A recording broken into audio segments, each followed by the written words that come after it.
Bonjour à toutes et à tous, c'est Émilie Charton du blog astro-intuitive.fr.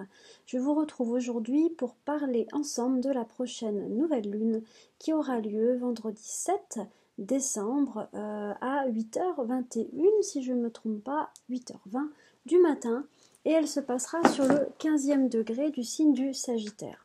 Donc on va discuter un petit peu ensemble et voir qu'est-ce que donne cette nouvelle lune, surtout au vu des mouvements collectifs aujourd'hui, enfin aujourd'hui en ce moment.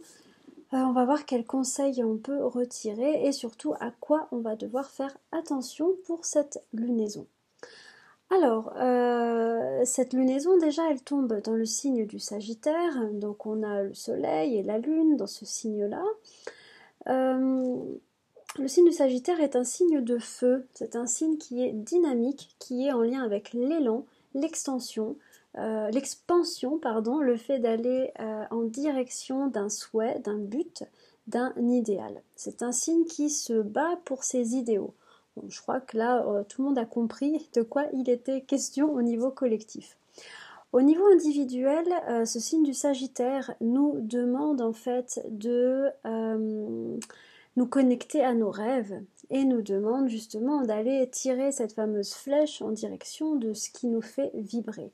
Alors, encore faut-il savoir ce qui nous fait vibrer, encore faut-il donner une direction précise à la flèche, mais ça sera sans doute un petit peu le rôle de cette lunaison. La lunaison dans le signe du Sagittaire, c'est pas vraiment une lunaison euh, forcément toujours très dynamique sur le plan des événements, mais le Sagittaire est un signe en lien avec les croyances, en lien avec la philosophie de vie, avec les rêves, les buts, les intentions.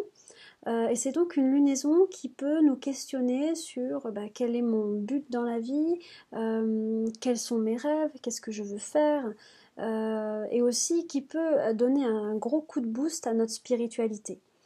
Le Sagittaire, c'est vraiment un signe, vous voyez, si vous prenez le symbole, le glyphe c'est le nom du symbole du Sagittaire, ça représente une flèche qui est dirigée vers le haut. Donc c'est un signe dont le but est quand même l'élévation. C'est pour ça qu'il est en lien avec la spiritualité quelque part, l'élévation des pensées, l'élévation du sentiment, et ça va être un peu notre travail pendant cette lunaison sagittaire, de mettre de la lumière, de mettre de l'élévation dans nos pensées, dans notre manière d'être, et là on serait bien connecté avec ce signe du Sagittaire. Donc autant avant on était en mode scorpion, ça veut dire on va vraiment très en profondeur à l'intérieur de nous, on descend, c'est comme un escalier, hein, j'en ai souvent parlé, on descend, on descend, on descend. Et le Sagittaire représente cette phase avec la flèche un peu glorieuse, comme ça, un peu victorieuse, qui, une fois qu'elle est descendue tout en bas, qui remonte. Donc, une bonne manière de vivre cette lunaison, c'est de s'ancrer dans des principes de vie qui nous ressemblent et qui sont lumineux, qui sont élevés.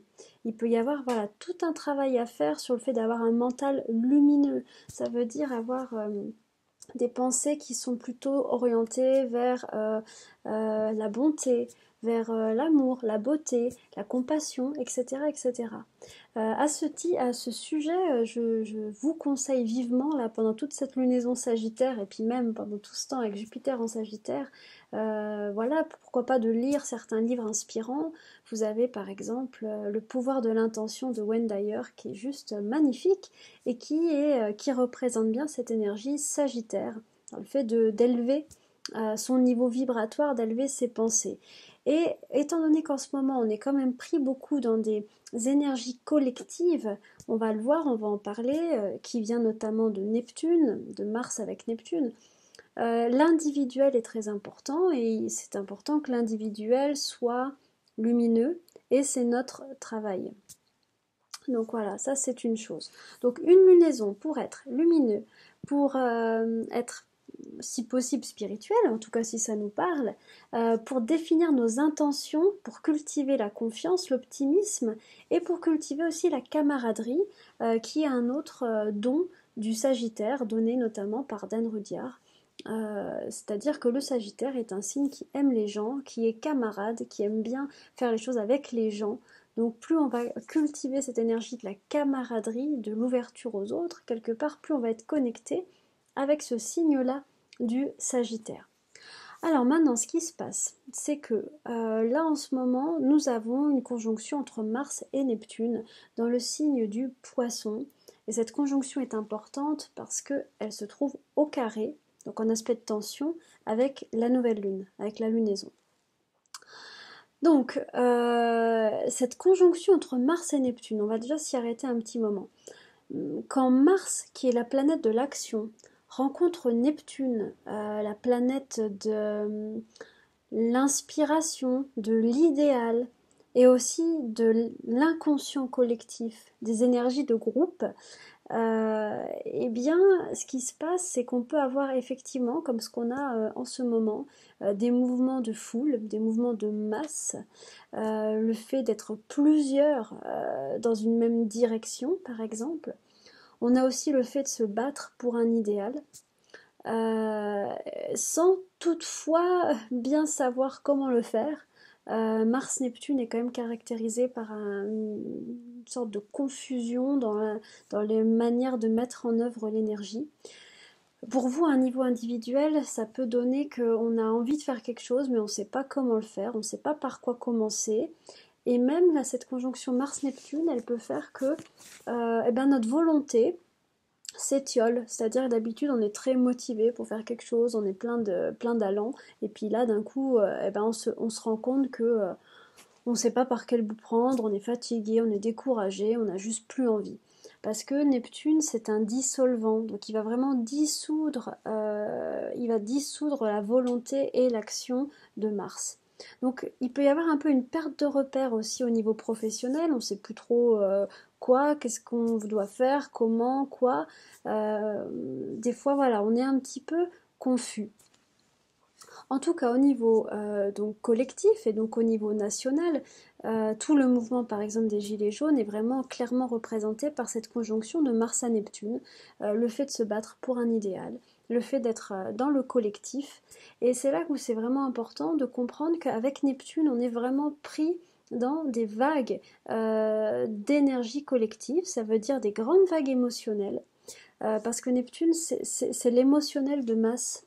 C'est Neptune qu'on retrouve dans toutes les questions politiques, dans les questions de religion, toutes les questions, vous savez, où vraiment ça prend beaucoup de nombreuses personnes à un niveau émotionnel. Et toutes ces émotions de toutes ces personnes vont créer des gros égrégores collectifs. Donc là, c'est un petit peu ce qui est en train de se passer. Et tout cet égrégore collectif, il est au service de Mars. Alors c'est un Mars poisson, Mars donc qui est quand même une forme de violence, de colère, d'action. Donc c'est un Mars poisson, ça veut dire que pour l'instant Mars se cherche, hein, il est un petit peu confus dans son action. Mais ce que je veux vous dire, c'est que pour cette lunaison, cette conjonction Mars-Neptune est en carré avec le Soleil et la Lune, avec le Soleil et la Lune de la nouvelle Lune. Alors je traduis, ça veut dire qu'on a vraiment tous ce mois-ci un gros travail à faire sur la gestion de l'agressivité, de la colère, de la violence, qu'on risque de rencontrer de nouveau sur un plan collectif, parce qu'on a ces fameux gros égrégores là, collectifs qui incitent un petit peu tout le monde à quelque part à se mettre en colère. Et c'est vraiment important de comprendre que c'est comme une vague en fait qui vient vers vous, qui vient vous chercher. Et là l'idée c'est vraiment d'en être conscient et de ne pas aller dedans. Donc là c'est le gros conseil pour cette lunaison. Ce n'est pas parce qu'on peut agir, mais on peut et on doit agir, je pense, pacifiquement. Il faut faire vraiment attention à la violence, il faut faire attention aussi en soi individuellement à la colère. On n'est pas toujours obligé de défendre bec et ongle ses idées, on peut aussi laisser l'autre avoir raison et c'est très bien. Vous voyez ce que je veux dire? On n'est pas dans ce type de carré là, il peut y avoir un peu des conflits d'ego, je veux à tout prix avoir raison, je veux, etc. Là, l'idée, c'est vraiment d'essayer de faire redescendre toute cette pression, ce carré qu'on a déjà eu lors de la dernière pleine lune. Ça fait déjà environ 10-15 jours qu'on est en carré de Mars. Donc toute cette violence qu'on a au niveau collectif, elle est raccord aussi avec ça. Donc la violence, elle vient pas, de mon point de vue, elle vient pas du thème astral, c'est pas parce que le thème est comme ça que les gens sont violents. C'est une représentation symbolique des enjeux auxquels nous sommes confrontés. Et l'enjeu en ce moment est l'action, l'action dirigée dans une direction précise et de manière pacifique, de manière non violente. Ça, c'est vraiment le gros travail. Et pourquoi je dis ça? Parce que c'est un carré, cet aspect entre le Soleil et Mars. Un carré signifie souvent que c'est une relation conflictuelle on va devoir travailler dessus. On va devoir le faire. Donc, pour cette lunaison, à un niveau collectif, essayons d'avoir des pensées lumineuses, essayons de résister à ces vagues d'inconscient collectif, à ces vagues qui vont nourrir la polémique, qui vont nourrir la violence, l'agressivité, qui vont monter de plus en plus dans les tours.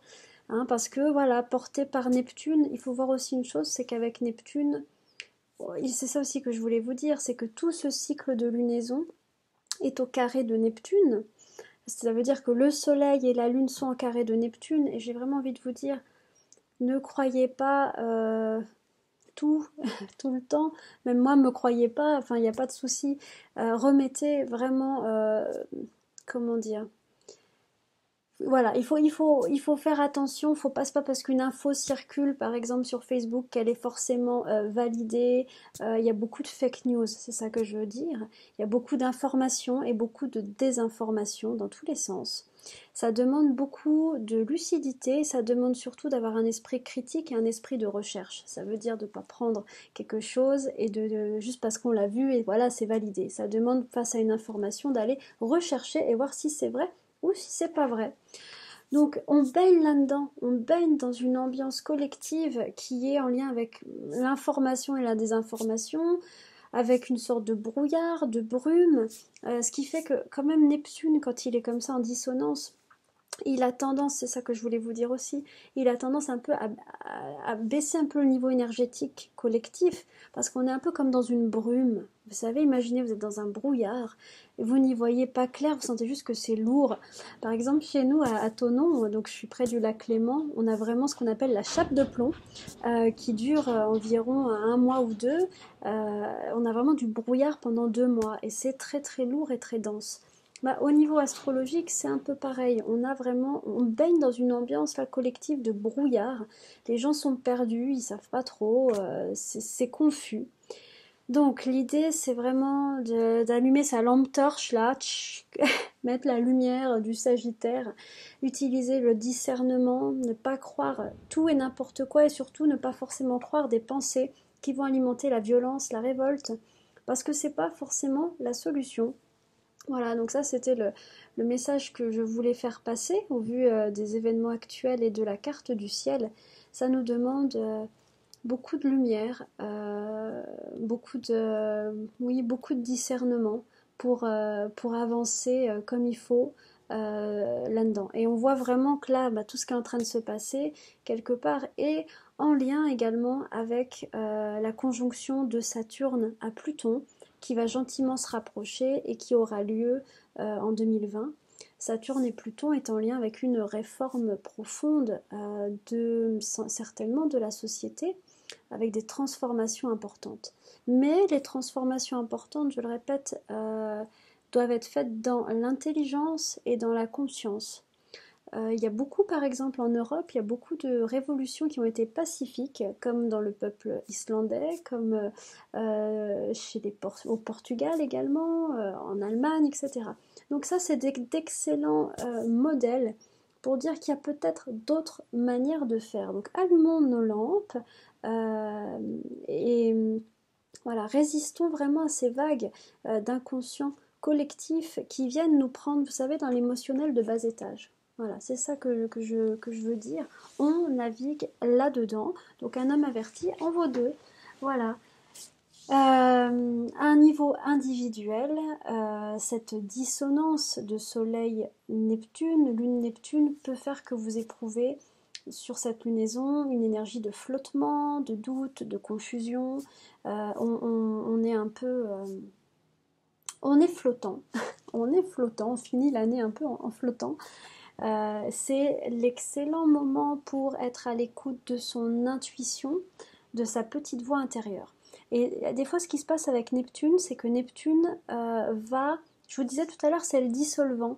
Il va desserrer comme ça certaines situations, certaines choses, certains liens ou certaines attaches qu'on a nous, comme pour permettre à l'énergie de se redéfinir dans une autre direction. C'est comme si on vous enlève de quelque chose, on vous fait un petit peu vous détacher, on vous tourne, bouscule et on vous remet quelque part.